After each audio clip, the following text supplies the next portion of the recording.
Ho-hum, right? Another dominant Ohio State win.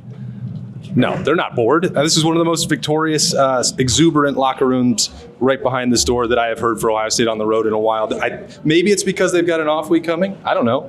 But it's got a 34-0 win over Wisconsin. Hey, Matt Guerrieri. Safe travels. Hey, you've become a star on the Notebook. You have safe travels. What do you want to do on your off week? Oh, we're going to see what we got to get better at, man. That's what we're going to do. How? They get another shutout on the board, the number one defense in the country. Process, man. Process. See what we can do. Grow our young guys, make sure we're healthy and good to go, and see the things that we got to get better at down the stretch. What does process mean for this coaching staff? We hear that so much. What does that actually mean for you? Yeah, I think it's taking one day at a time to maximize those 24 hours, So not to look ahead, it's to say, what do you have right here and maximize that. All right, we'll go get started. Appreciate it. Congratulations on the win. Appreciate you guys. Thanks, guys. Yeah, welcome to the Notebook. Ohio State is a 34-0 winner at Wisconsin. Defensive line dominant again from Larry Johnson, those rushmen. Larry, hey, can I ask you one thing? Yeah. How are you doing this with Taiwan Malone? He's coming along at a rate that I think maybe we expected 3 years ago. Is it the full time? What have you done to unlock this next gear with him? Yeah, just, get him to trust the process as you're growing, understand where you are, how you're going to get better. And he's done a good job of understanding that. And each week he's gotten better and better. And that's what you like to see. We've heard this term process so much from this coaching staff right now. I know that's not necessarily a change for you. You've done that throughout your career, but tell me what that word means for you. To me, it's a building process. You never can get where you're going unless you go to build a foundation, right? You can't climb Mount Everest unless you go through the process, right? Yeah. Going around the mountain. And so that's part of it, right? So it's technique, it's fundamentals, all those little things that you have to build first before you take off. And I think Taiwan would just kind of build those process faster. Yeah. He didn't grab it. Now he has it. And you just it's really neat to watch him grow. Yeah, it's been fun to watch him play. Congrats on the win. Enjoy this off week. All right, Ohio State, that defensive line, got a couple of those coaches right out of the gate. So they've got the fifth quarter up. The score has disappeared at Camp Randall Stadium. A beautiful Saturday afternoon in here, and Ohio State got exactly what it wanted. We're going to talk about this plenty as the show rolls along. I'm sure that there are things offensively that Ohio State could maybe be more efficient at with the run game. Ryan Day just talked about that in his post-game press conference not more than 10 minutes ago. And so they'll get into that during this off week. But this was a game where he said they wanted to find out what all they could do with the passing attack. And it seems like Julian Sayin, Carnell Tate, and Jeremiah Smith can do just about anything you can ask them to do. Look at TD. Hey, how did it feel on the sideline down here? It was awesome. I mean, you know what, Austin? The Buckeye fan base, they really showed out. And jump around was really cool. Even the shirtless guys out there that ended up leaving eventually after jump around. But it's a special environment. And I think those guys enjoyed it too. You're undefeated on the sideline. What are you doing right? Got to give credit to all the guys. Got to give credit to Austin and Mick, too. Oh, okay. I mean, all the credit goes to all you guys. The credit goes to the players, coaches. I mean, the sideline guy, yeah, he's not doing anything. I don't know. He's doing a great job. And travel safe. Thanks, Austin. Yeah. Thanks, all right, so quiet in this locker room right now. Eerie. They had some country music blaring in this locker room to get that going. We'll see who emerges next. I know Carnell Tate and Julian Sayin, I left in the midst of their press conference. What's up, Taylor? How about that, huh? Pretty good. Hey, guys deserve it. Yeah, you do. They deserve it. Yeah. Secondary's playing pretty good. All right, thanks. Yeah. I'll say work, I'm happy. All right, enjoy it. Thanks. Yep. Short lived. Yeah, well, on to the next one. On to the next. So we'll talk to those guys who organized and orchestrated that aerial show, which was phenomenal. I think, again, I don't want, as we roll along on the Notebook, on 97.1 The Fan, 10 TV Plus, like, this should not be the kind of game that is nitpicked, in my opinion. Doesn't mean that there aren't things that can be improved. That's the mentality of this entire program. But you knew coming into this game that, this would be sort of the last stand for Wisconsin, Luke Fickell, for their season, for Luke's career at Camp Randall. They were going to try everything they could. And if you get into that situation and you want to try and play aggressive defense and man coverage on Ohio State, then they're going to take their shots. So it was a combination there where Ryan Day said they wanted to see, he said where the passing attack was right now. And you get almost 400 yards passing from Julian Sayin. You have Tate doing things, catching the football that he is not the best wide receiver in America, but being the second best when you're playing with the number one is quite a combination. In that first touchdown, I wrote it in here, Mick, that as we get going on. I mean, let's pop out here real quick. I don't know if the sounds a little echoey in here, and people don't need to hear me twice. That catch. So first of all, we're going to grab Carnell, or we're going to try to when he leaves that press conference there. He lines up in the slot. Ryan Day's explaining this in the postgame that Carnell Tate had not repped that route from the slot. Brandon Ennis was supposed to be out there. He got dinged up a little bit, briefly left the game with an injury, came back, by the way, and had a sensational catch of his own in the fourth quarter. Maybe a real confidence-building moment for Brandon Ennis there. But Carnell Tate, so he's in the slot. He gets loose. Julian Sayin buys a little bit of time in the pocket, moves left, puts one up there where Carnell's going to have a chance to make a play. There's two defenders trying to go out and collide. They wind up ripping the helmet off of Carnell Tate. He fights for that point of contact catch in the back of that north end zone down here, comes down with it, and the tone is set just right away. I mean, it's one of the most incredible catches you're ever going to see. Of course, Carnell did that a couple more times in different fashion. Some of the ones that we're familiar with seeing from him, the sideline toe tapping stuff on the sideline. He's been a wonder at that. I believe there were 8 NFL teams in attendance for this. They weren't here for the Badgers, I can promise you that. And they will leave raving about Carnell Tate, who is playing his way right into first-round conversation. Had a couple people that did not appear on camera having some conversations. We're like, yeah, it seems like Carnell's probably ready for the NFL right now. And I don't think that you'd need to get used to seeing him or expecting or hoping that he would be back for one more year at Ohio State. So Ryan Day, the other part that he mentioned here in setting that tone was then coming right back out, you get a score, and then you force a turnover on defense. Silver Bullets get the interception. Sonny Styles, you make a mistake, Ohio State is going to make you pay for it. And he pounces on that football. Buckeyes get it right back. They don't finish off that drive in the end zone, kind of sputtered out there. It looked like maybe Tegra Shabola missed a block there that got Julian Sayin sacked. They kick a field goal. They make it 10-0. But almost at that point, you can say, well, might be time to hit the old dusty trail, because the Silver Bullets were not going to let anything happen. At one point, and I think we can throw out maybe the last drive, which, they put in the backups. Wisconsin tried to go get some cosmetics for the scoreboard. That did not work. Well, where did I have here? By the time that Taiwan Malone batted down, as I talked to Larry Johnson about his rise, he was in the third quarter. That was the 5th 3-and-out of the game. At that point, they had one drive that was longer than 3 plays. It was a 9-play drive that Ohio State wound up shutting that down, where just pretty much everybody on the defensive line got involved, not to mention Arvell Reese flying around. Looked like it was going to be a forced fumble there from Kenyatta Jackson, he had a fantastic game. You can go across the board. You go shut out a Big Ten opponent on the road. That doesn't happen very often, so it's going to take everybody. Sonny Styles got the interception. You have, sacks and tackles for loss across the board. Caden Curry still playing at a super high level. And, you can't even, Mick, I don't know, you can't even give a singular defensive player of the game, in my opinion, because it is one of those all 11 situations. I mean, Sonny Styles had the interception, so we'll give it to the Blocko. Okay, Blocko, yeah. He plays so physically and so dominant. It's fun to watch that. So, there's some special team stuff that's going on that Ryan Day's got his attention on. I don't want to veer too hard into the nitpick territory on a 34-0 win. Like, there's a lot of things that Ohio State will be able to feel very good at coming out of this game. And their coaches, though, they will spend next week trying to find ways to maximize some of those deficiencies. But this was a game I was kind of refreshed to hear Ryan Day say, well, yeah, we were just going to go find out where the passing attack was and lean on that first and foremost. Oh, boy. Look at this, Mick. Somebody left one varsity golden ale. I believe that one goes to Wisconsin NIL as well. Okay, yeah. You can't leave one soldier behind. That's inexcusable work from the Badgers. I thought this is such a great college campus, college town. And to see the student section down here. You're already out, Jerry? Yeah. Whew, fast work. Look, Jerry just drinking it in. One last time at Camp Randall Stadium for the SID. What a moment. To have this student section over here, this north end zone, Mick, be as empty as it was.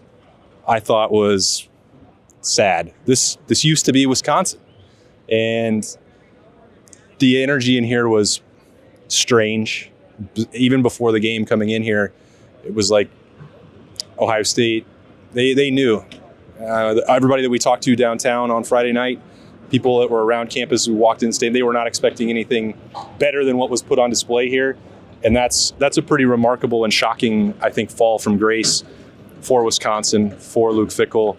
It was the first drive of the game. The fans here at Camp Randall started chanting "Fire Fickell," and they kept it up with a lot of energy throughout the game.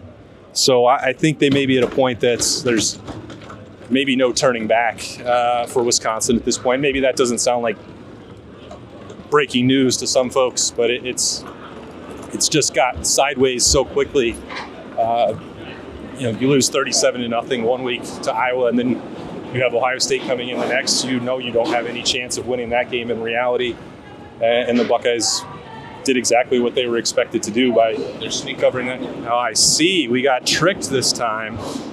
I'm going to have to come back to television's Adam King because I missed all the players coming to the bus. I was all down by the ramp, Adam. Yeah, they were all out here. Oh, boy. There's Arvell Reese. I'll get Arvell. Get Arvell. I'll get Arvell. He's pretty good at football. What do we got? Cane? Look at this. We got some canes. A little change up, a little box of chicken. I think Arvell worked up an appetite. We haven't talked to him in a while. 8, do you have... Can I walk with you? Can I walk with you to the bus? Yeah.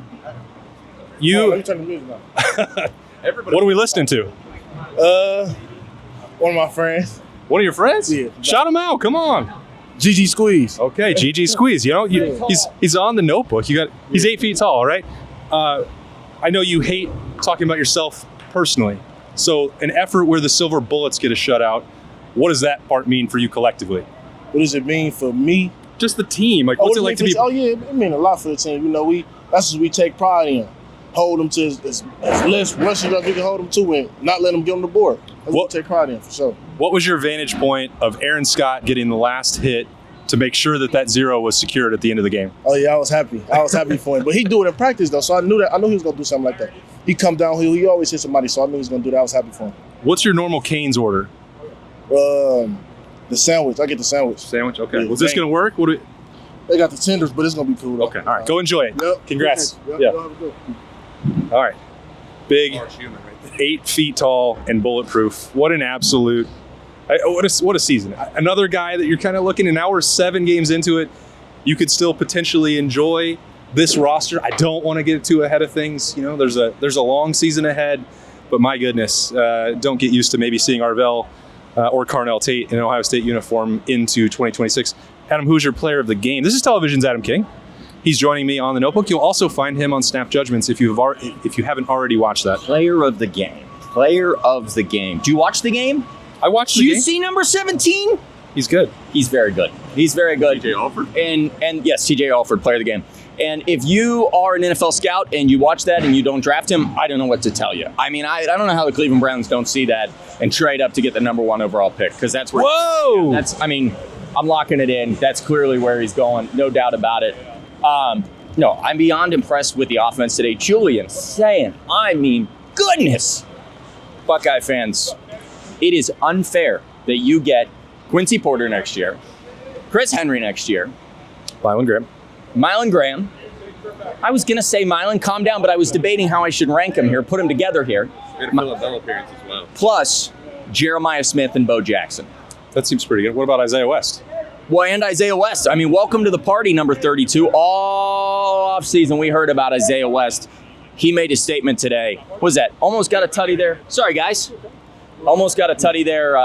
Sadly, didn't get it in the end zone. I was talking to CJ Donaldson, and he said, I will not do this interview without Isaiah West. And I said, I understand. He said, that's the guy that deserves the spotlight, he and Bo. And I said, well, they're freshmen, and we have rules, so we're not going to do the interview, but I appreciate the mentality and the excitement. Yeah, we have not had a chance to talk to those 2 young men in a while. They're playing. I don't know how much longer you can put it off, because there is a possibility now that they need to be out there a lot more than even they were tonight. Maybe they're 1, 2, and then 3. I don't know. Is that crazy? I don't know. I don't know if it's Maybe crazy. Ohio State doesn't have a running back 1, 2, and 3. They just have a 3-headed monster. And James People, if you were watching, a 4-headed monster. Maybe. That's a lot. Mick, you had some thoughts about Isaiah West. You've been driving the bus for him for a All while. right, I got to run here. Yeah, go. I'll see you on Snap Judgment. You sure will. As I told Austin, it's the westward expansion of the Ohio State run game. I'm all in on Isaiah West. Pun intended, the westward expansion. Let's show Mick where the buses are over here as this equipment truck gets loaded up. Buckeyes aren't going to need it for a little while after the 3 road games in 4-week stretch. But look at this. We got a lot of folks waiting, a lot of scarlet and gray, Mick, waiting to see off these Buckeyes as they head home and barrel into this off week, excuse me. Not the off season. They got a long way to go. As you see, there's Carnell. All right. We got duped, Mick. These tricky Wisconsin folks and their crazy media policies. We don't complain on the notebook anymore. We're not press box snobs in that way. 17, you got two seconds. It's fine. Get out of here. The Buckeyes are going home. I understand completely. Signing autographs and everyone's loading up. I think we might have. Anyone out there, Mick? Oh, Taiwan? Okay. We got Julian last week. I don't need to bother him anymore. Pretty good, huh? Yeah. Lincoln Keenholz heading back there. Saw his family in attendance. A little bit easier for them to get here maybe than some of these other spots in the Big Ten. See, this is what I mean. They're not bored. So much smiles, so many good vibes out here, for Ohio State. They're not getting cheated on the process here. All right, we'll get Big 95 here in a second as he continues signing some autographs and celebrating. There's a look right over there, by the way. Just sneak it in. Lorenzo Styles, he dressed. He was available for Ohio State, but it was in an emergency-only situation. The Buckeyes trying to give him another week to rest and recover and get ready for that stretch run in November. And so, he was cleared. He's dealing with that shoulder injury. We traveled with the team. If they got into a spot where they needed him, they would have put him in the game. But that did not happen, which I think is for the best. We talked about that on pregame keys. We talked about that on snap judgments in the build-up to this. And it's understandable. Like, the best case scenario was giving Devin Sanchez another start at corner, working with Jermaine Matthews in the nickel role. That was the best case outcome. By the way, they still got a shutout out of that process. So pretty good. You take that every time. Can we get a comment on Isaiah West? He said he wasn't. He told Adam he wasn't going to do interviews without Isaiah. I don't like that, man. Are you recording this? Yeah. Where are you? No, recorded. You're just talking about Isaiah. I don't like that. Like, the freshmen can't do interviews. Like, my guy Isaiah West, he had 9 for 50. Yeah, almost had a tub. We go get right. He coming off, some little injury, but he go get right though. He had a great game, great solid game. He was great in protection. He ran his tracks. He just ran hard, man. Like, so here's what you got to do, CJ. You're the veteran. You go tell Locke on Monday, the young kids need to go talk because you got the voice that carries in the room. Say, stop holding them back. Let them get their shine. Right, man. Let them get their shine, man. Everybody need a chance to eat, man. Everybody need a chance, get a piece of the pie. And I feel like after that game, he couldn't even talk. Couldn't even say like what he did. Especially like, I didn't even know Bo didn't do no interviews. Like, that's crazy. Like, we gotta fix that, man. Well, we will fix it. You go get a bite out of this Caniac combo. You get out of here, That's your. Oh, he's holding it for you. Yeah, that's my dog. Okay. Well, how do you take your canes, Taiwan? Get out of here. How I take my cane? Yeah. What's your order? See, right now they gave me double toast. Double toast. But originally I get the Caniac box with the double toast and extra cane sauce with this. We gotta get the large sweet tea though. The sweet tea be hitting. I worry about people that order the coleslaw. You can't have it. Nah, I replace that with the toast. Yeah, you feel me? You got strong. Toast is mandatory. You gotta have the toast. Hey, I feel like I've said this 4 weeks in a row, but like that was the best game of your career, and the one before that was the best. Like, what I talked to Coach Jay about, like the process and the way that you've bought in and the development. What is it for you that you feel like is really connecting right now? Man, I just feel like I got my own journey. I'm on my journey right now. I feel like God knows where I'm at. He put me in this position for a reason. I just keep trusting in Him and just keep playing, keep fighting with the great guys around me, and just got to keep dominating.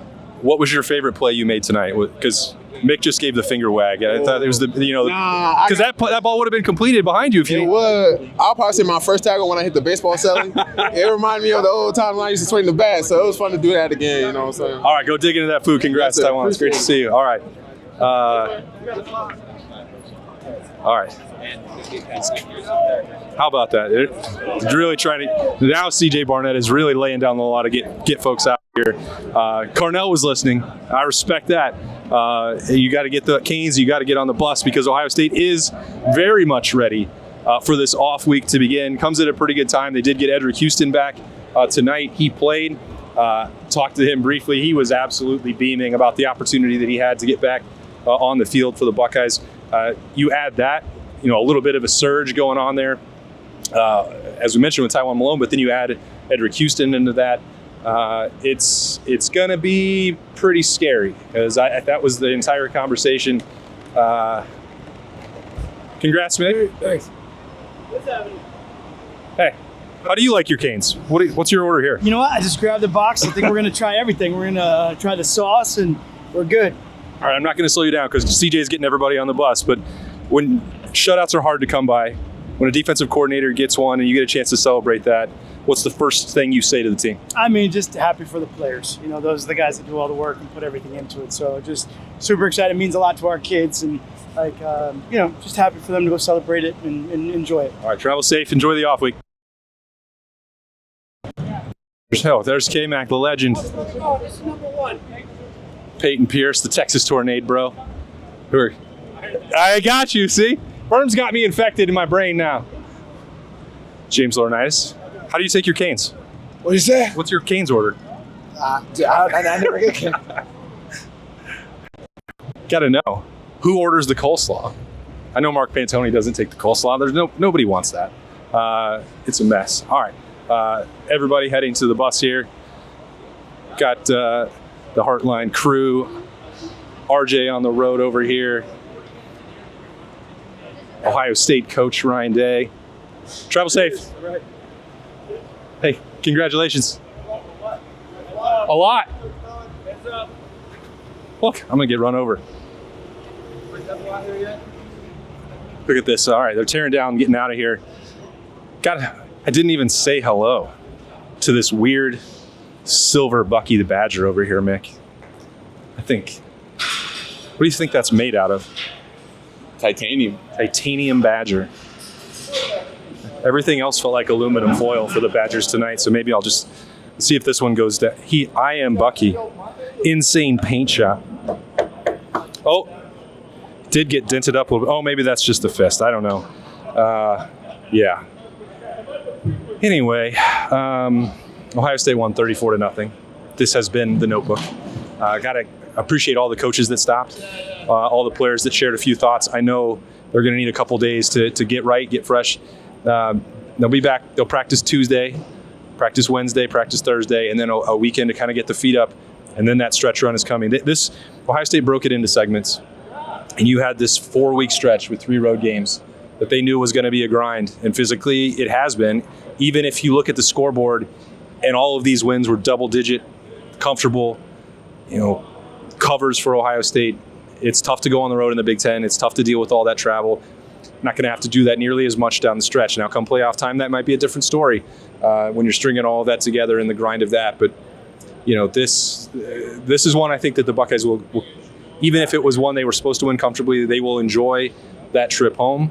They will enjoy what's next. And then you have Penn State, which, for as much as they've struggled and they've made a coaching change, they're a very talented football team. But that'll be 2 weeks from now. That'll be the next post-game version of the Notebook. This one, very much appreciate Letterman Rowe's superstar recruiting reporter Mick Walker for running the camera, filling in for Birm on this road trip. He's been awesome. You can check out his work. I think is there a deal, Mick? $1 for your first 7 days. Like and subscribe to the channel as well. Like and subscribe to the channel. What a pro. That's it. Saturday evening at Camp Randall Stadium.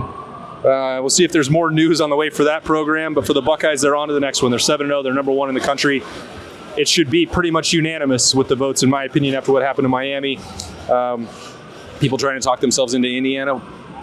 Whatever. They're the best 2 teams in the Big Ten. They can settle that on the field maybe in the first week of December. But That's a wrap here for The Notebook. Thank you so much for joining us on 97.1 The Fan, 10 TV Plus, Apple, Spotify, Roku. If you're just listening to this on audio only, you're missing all the great footage behind the scenes as we went around Camp Randall as the Buckeyes win 34-0 over Wisconsin. We'll see you.